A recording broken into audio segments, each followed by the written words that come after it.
40 éve már, hogy Ecuador keleti felén, a Condor-hegység szívében egy helyet a titokzatosság szellemelen körül.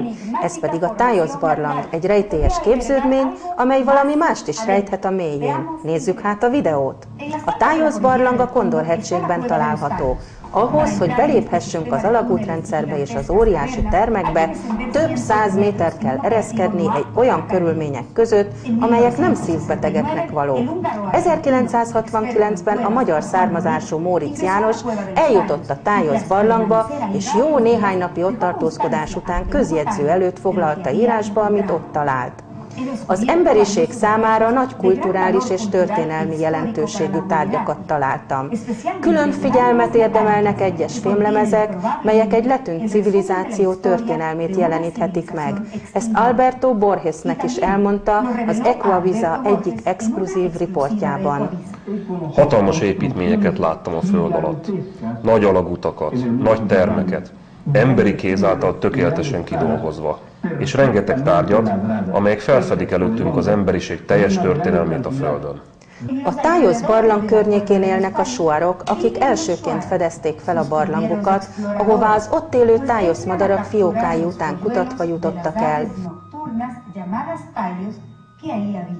Szarulgerendákat, kőtömböket találhatunk lent, melyekből arra következtethetünk, hogy azokat értelmes lények alkották. 1976-ban volt egy 35 napos közös ekvádori brit expedíció, melynek tagjai közt volt Neil Armstrong űrhajós is.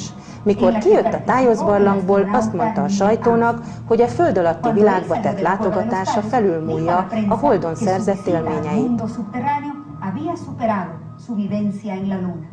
Vannak, akik ragaszkodnak véleményükhöz, mely szerint a Tájosz-barlang egy olyan föld alatti világban nyíló kapu, ahol a kozmosz más dimenzióiból érkezett lények élnek.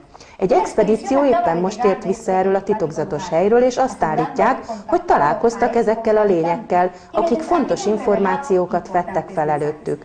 Mai esténkre meghívtuk az expedíció vezetőjét, Rafael Calderont. Isten hozott, Rafael! Foglalj helyet! Köszönöm, Rafael, hogy eljöttél. Az iménti videóbejátszásban egy titokzatos világot láthattunk, melynek mélyén nem csak bizonyos fémlemezeket fedeztek fel egyes kutatók, hanem állítólag valamilyen lények is élnek-e föld alatti világban. Mi található tehát a Tájosz-barlangban? A Tájosz-barlang rejtélyes története jó néhány évvel ezelőtt, 1965-ben kezdődött, amikor is Móricz János megérkezett Ecuadorba. Felvette a kapcsolatot a suár indiánokkal, akik egy ősi nyelvet beszéltek, mely a kutató szerint a magyar volt. Mesélt nekik arról a magyar mítoszról, miszerint léteznek föld alatti kamrákba rejtett fémlemezek, melyekre az emberiség történelmét vésték. A suárok megerősítették, hogy ez így igaz, és elvitték Móriczot a föld alatti termekbe, ahol a kutató meg is találta ezeket a fémlemezeket.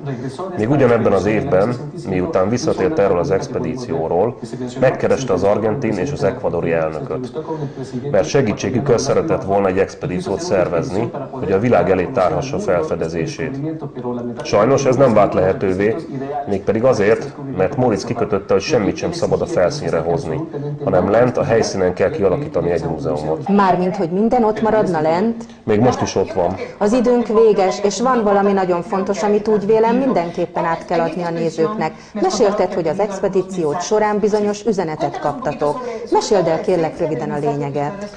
Először 93-ban, majd 2000-ben, 2002-ben, 2008-ban és 2010-ben voltunk a Tájosz-barlangban. Meggyőződhettünk róla, hogy a Móricz János által említett történet igaz. Az említett fémkönyvtár valóban létezik, és még valami más is van odalent. A föld alatti világban egy civilizáció éli mindennapjait. 12 000 évvel ezelőtt egy megakatasztrófa volt a világon. A teljes bolygóra kiterjedő özönvizet mítoszokból ismerjük. Létezett egy civilizáció, az atlantisziak, akik azért, hogy biztonságban túléljék az özönvizet, bevették magukat a Tájosz-barlang föld alatti világába, és a mai napig is ott élnek. Ugye ti fel is vettétek a kapcsolatot ezzel a civilizációval? Igen, felvettük a kapcsolatot azokkal az emberekkel, akik ott élnek. Azonban nem csak velük, hanem azokkal a lakókkal is, akik nem földi eredetűek, hanem a földön kívülről érkeztek. És mit mondtak neked? Azt mondták, hogy a föld alatti világban örökítették meg az emberiség valós történelmét, mely ma még ismeretlen, de elérkezik a pillanat, amikor meg kell ismernie mindenkinek a tényeket, és hogy mik a gyökereink. És mi az, amit meg kell tudnunk? Mi az a nagyon fontos üzenet, amelyet kaptatok? Az, hogy összekötetésben vagyunk a kozmikus lényekkel, hogy ők ültették el az élet magját a Földön, és hogy ezt hamarosan fel is fedezzük.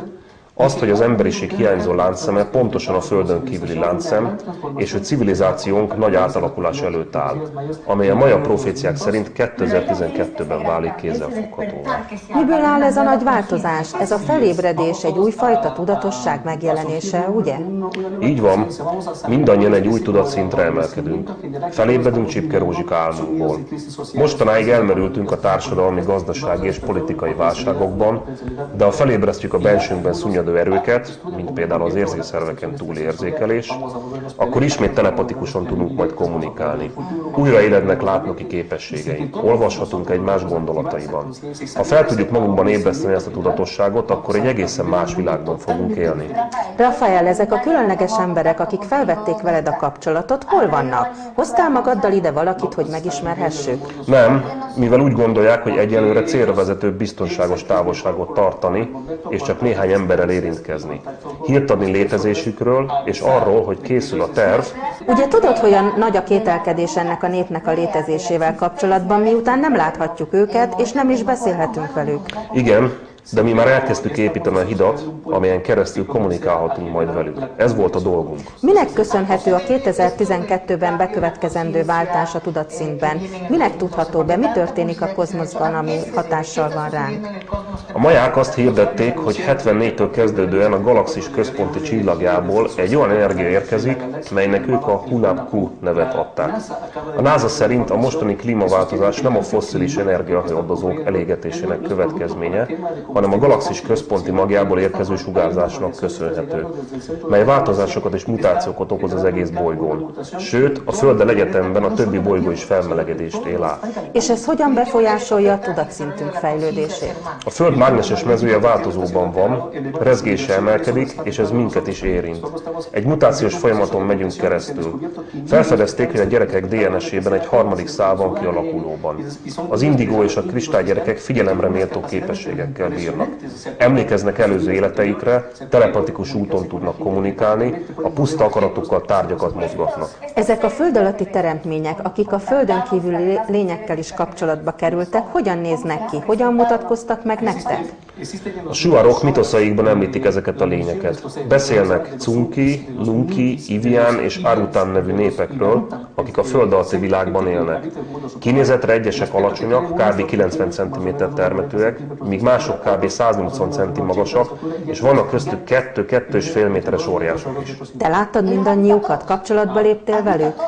Én a kistermetű lényekkel léptem kapcsolatba, és szintén láttam olyan lényeket, akik egyfajta fényjelenségben nyilvánultak meg. Ez hihetetlen, rendkívüli volt. Még én sem hiszem el, pedig tényleg átéltük. Nem, én nem tudom elhinni. Nem csak mi láttuk őket, hanem ott voltak velünk a suarok is, valamint José Santi is, az ecuadori hadsereg egy parancsnoka, és ő is látta a jelenséget.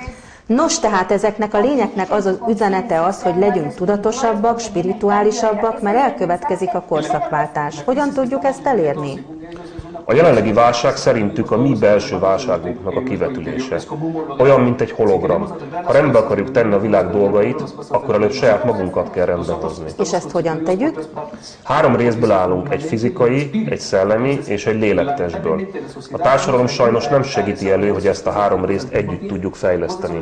A fizikai testünket nagyon kifejlesztettük, a szellemit is, a lélektest meg ott van, de... Tehát fejlesztenünk kell a spirituális részünket ahhoz, hogy felkészülhessünk, például a meditáció segítségével? A meditáció jó technika, segíthet a befelé figyelésben, abban, hogy ráébredjünk arra, hogy Isten bennünk él. Közvetlen kapcsolatba léphetünk vele, ehhez nincs szükség közvetítőkre. Köszönöm, Rafael. Még órákig tudnánk itt maradni, máskor folytatjuk majd a beszélgetést. Nagyon köszönöm.